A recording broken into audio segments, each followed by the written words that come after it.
ये कोई बाजार है? चकोटी बाजार। हाँ, चकोठी का बाजार होगा।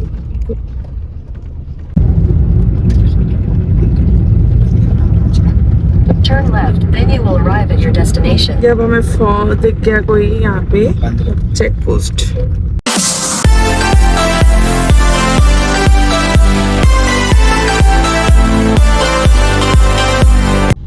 अच्छा जी, तो अब हम जा रहे हैं एयरपोर्ट रोड की तरफ।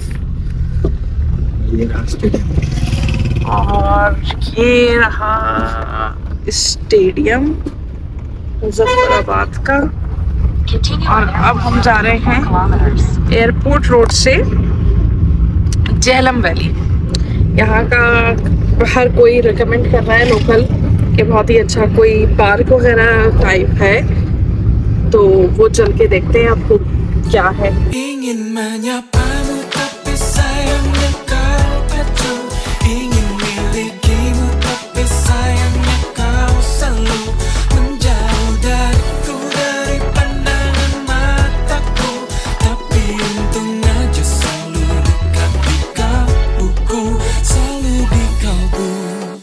Sudah begitu dalam di kalbu, sampai ku bawa kau dalam mimpiku.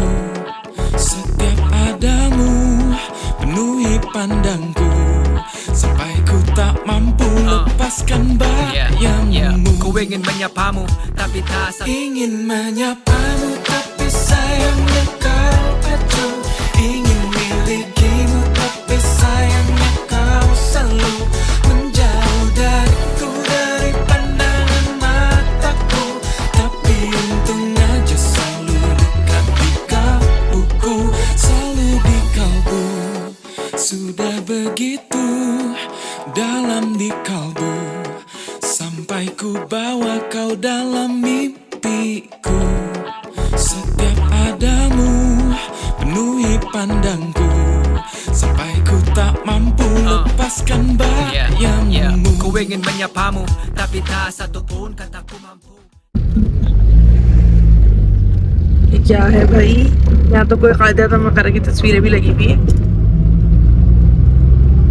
नाम कोई मेंशन नहीं है। इस तरफ क्या कुछ दिख जाए नहीं भाई, कोई मुझे लग रहा है कहीं कोई पार्क वगैरह है इस वक्त या कोई अंदर कुछ लगा हुआ है, लेकिन मुझे मुजफ्फराबाद एयरपोर्ट। It's airport.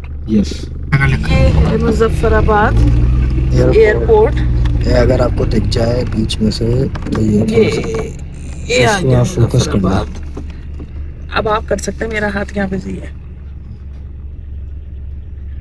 ये मुजफ्फराबाद एयरपोर्ट। रोको। Ingin menyapamu tapi sayangnya kau acuh. Ingin milikimu tapi sayangnya kau selalu menjauh dariku, dari pandangan mataku. Tapi untung aja selalu dekat di kalbuku, selalu di kalbu. Sudah begitu. ये हम Jhelum valley जाते हुए हमें ये दिखा एक point. और ये वो रोड है जिस पर अभी हमने आगे जाना है। हम थोड़ा सा गंदा सा रोड गुजार के निकल आए और अब ये इस रोड पे हमने जाना है। तो मैं कहा चलो ये शेयर करते हैं। चलते हैं इस रोड पे पहले। Ingin menyapamu tapi sayangnya kau acuh. Ingin milikimu tapi sayangnya kau selalu menjauh dariku, dari pandangan mataku. Tapi untung aja selalu dekat di kalbu. और यहाँ पहुँच के हमें पता चला कि झेलम वैली कोई ऐसा पिकनिक स्पॉट नहीं है जहाँ हम घूम सकते। वो सिर्फ एक बाज़ार है और बाज़ार में हमें कोई ऐसा इंटरेस्ट था नहीं। तो फिर वहाँ से हमें जब हमने लोकल से पूछा कि अब हम यहाँ से कहाँ जा सकते हैं, तो उन सब ने हमें रेफ़र करा कि हमें चकोठी जाना चाहिए, क्योंकि हम वहाँ से LOC देख सकते थे। ये अब हम जा रहे हैं चकोठी की तरफ। चकोठी हमारे पास एक ऐसी जगह है जहाँ पे ये अभी हमें लोकल्स ने बताया कि वहाँ पे NIC वगैरह सबमिट करके आपको LOC पे जाने देते हैं। अब ये देखते हैं कि ये हमें आगे वीडियो बनाने देते हैं। अब हम तो निकले हैं कि हमने जाना है। अब मेरा जो एक बहुत बड़ा चार्म था ना कश्मीर की जो मुझे रट थी, उसका एक बहुत बड़ा चार्म ये था कि मुझे ना ये बॉर्डर देखना था, बॉर्डर पे जाना था। तो अब ये देखते हैं कि हम जाते हैं तो हमें वीडियो अलाउ करते हैं या नहीं करते, ये हमें देखना पड़ेगा। वरना ये है कि बाकी तो हम आपको दिखाई देंगे उस पॉइंट तक कि जहाँ तक हमारे NIC वगैरह सबमिट होते हैं, जहाँ तक जो भी होता है ना, इस तरह की अपडेट तो हम आपको दे देंगे। Later that same evening.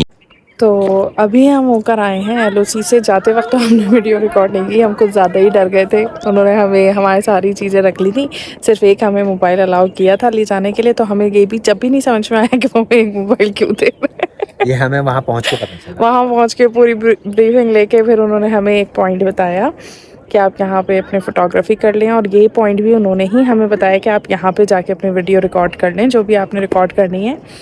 तो उन्होंने हमें सब कुछ बताया कि कहाँ क्या है, तो वो ये आपको बताएंगे आप।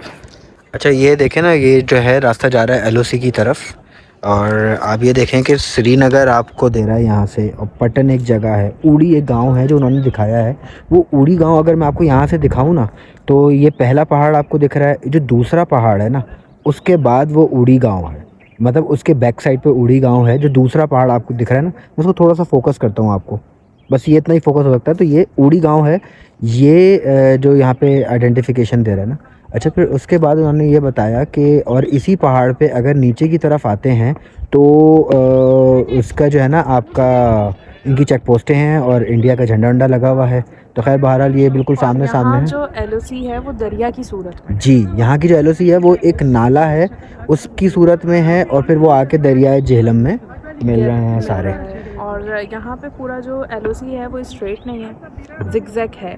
और कुछ पहाड़, कुछ गांव उन्होंने हमें वहाँ पे इस तरह के दिखाए कि जिनका आप अगर हम लोग जैसे जिन इलाकों में रहते हैं, अगर हम उसके लिहाज से बात करें तो उसके लिहाज से ये है कि जैसे हमारी गलियाँ होती हैं, तो उसमें अगर गली का एक राइट साइड पाकिस्तान में है तो लेफ़्ट साइड इंडिया में है।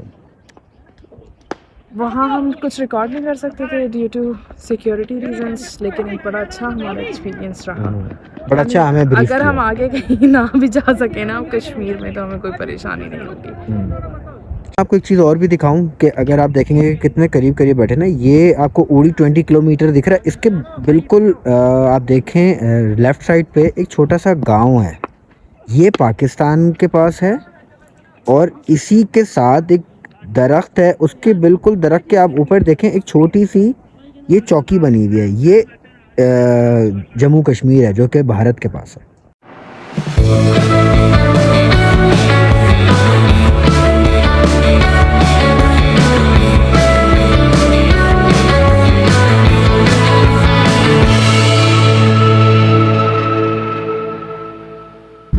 और दूसरी बात ये कि यहाँ के लोकल्स यही कह रहे हैं कि NIC जमा करते हैं और वो बहुत आसानी से LOC जाने देते हैं, तो ऐसा नहीं है। हमें भी उन्होंने NIC देख के मना कर दिया था कि नहीं, अब वो लोकल्स को नहीं जाने देते, क्योंकि जाहिर सी बात है कि उन्हें नहीं पता कि आगे क्या सिनेरियोज हों या कुछ भी हो सकता है, तो वो इस वजह से नहीं करते ये सब कुछ। अब स्ट्रिक्ट हो गए, लेकिन थैंक्स टू समवन कि हम वहाँ जा सके। मैं आइडेंटिटी शो नहीं कर सकती, लेकिन बहुत बड़ा होकर आ गए। अल्हम्दुलिल्लाह हमने LOC और देख ली बहुत करीब से। बस ये था कि हमारा जो था ये उन्होंने हमें बताया कि वो एक कोई काजी करके नाला आता है, वो आके फिर LOC की सूरत में दरिया में गिरता है। तो यहाँ जो LOC है कुछ पार्ट पे, यानी एक तरह से हमारे पास U शेप्ड है, और U का जो एम्प्टी पार्ट होता है वो इंडिया है। तो उसमें जो LOC है वो दरिया की सूरत में है, और जिगजैग है, वो स्ट्रेट नहीं है। तो उन्होंने काफ़ी ब्रीफ किया था, ब्रीफिंग सेंटर अपना भी दिखाया, इंडिया का भी दिखाया। और एक सबसे बड़ी मज़े की बात ये है कि एक ऐसा सस्पेंशन ब्रिज है जो 80 किलोमीटर लेंथ है, जिसकी टोटल 80 मीटर सॉरी, तो वो हमारे पास 40 हमारे पास है और 40 इंडिया के पास है। और वो जो बड़े त्यौहार हमारे होते हैं जैसे ईद बकरीद ईद हो गई और 14 अगस्त 23 मार्च, तो उसमें इंडिया वाले आके हाफ वे पे पाकिस्तान को मिठाई देते हैं, और जहाँ जब उनके त्यौहार आते हैं होली दिवाली वगैरह, तो पाकिस्तान वाले वहाँ जाके उन्हें मिठाई देते हैं। तो वो फ्रेंड ब्रिज कह रहे हैं। हाँ, वो कहलाया जाता है फ्रेंडशिप ब्रिज। तो बस यही था, लेकिन बड़ा अच्छा हमारा एक एक्सपीरियंस था, बड़ा अच्छा मज़ा आया। बस अल्लाह ताला जो वहाँ पे लोग बैठे हुए हैं इस वक्त हम लोगों की हिफाजत के लिए, अल्लाह ताला सबसे पहले उनकी हिफाजत करे। और दूसरी उन्होंने एक चीज़ बड़ी अच्छी बताई थी हमें कि वो जो ब्रिज का जिक्र मैं कर रही हूँ, तो उसमें ये था कि उन्होंने ये बताया कि 2008 से 2019 तक एक बस सर्विस चलती थी जो कि आज़ाद कश्मीर और मकबूजा कश्मीर इन दोनों के लोग आपस में मिल लेते थे, ट्रैवल कर रहे थे। जिनके रिश्तेदार पाकिस्तान में रहते हैं वो यहाँ आ जाते थे, जिनके रिश्तेदार इंडिया में रहते हैं वो वहाँ चले जाते थे। लेकिन 2018 में ना, नहीं 19 में सॉरी, कोई ऐसी बदमज़गी हुई कि जिसकी वजह से वो मुआहदा ख़त्म हो गया, और अब कोई भी यहाँ पे ऐसा कोई आने जाने का सिलसिला नहीं रहा। तो अब LOC का व्लॉग इतना ही, हमको शूट नहीं कर सकते थे वहाँ पे ड्यू टू सिक्योरिटी रीजंस। जो कुछ कर सकें वो यही है बस। ingin menyapamu